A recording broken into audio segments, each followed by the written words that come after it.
how to copy text from a text widget to another. So after creating the main window, setting the geometry, defining the title and configuring the background color, we are going to create two text widgets.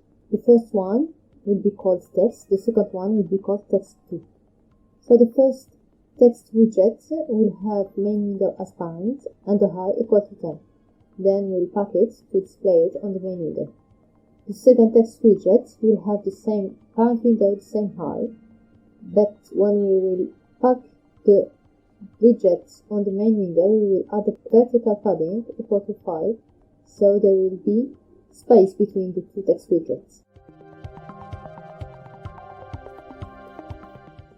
Then we are going to insert text to the first widget using two methods. The first one by specifying starting number, which is 1.0, then the text to insert. We added a \n to add a new line. The second statement to insert text, we will use starting point end, which means the end of the text already inserted, and the text to insert. Then we are going to define the function that will get the text from the first widget and copy it to the second.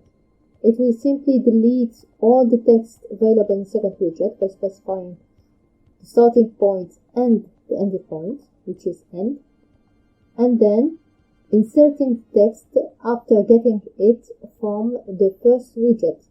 So to get the text from the text widget, we are going to call the method get, specifying the beginning and the end, then inserting at the end of the text of the second widget. Then we will create the button that will call the copy text function.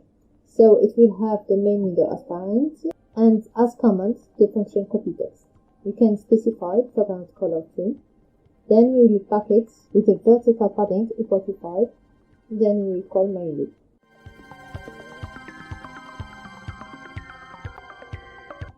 As you can see, when we click on the button, the text from the first widget will be automatically copied to the second widget.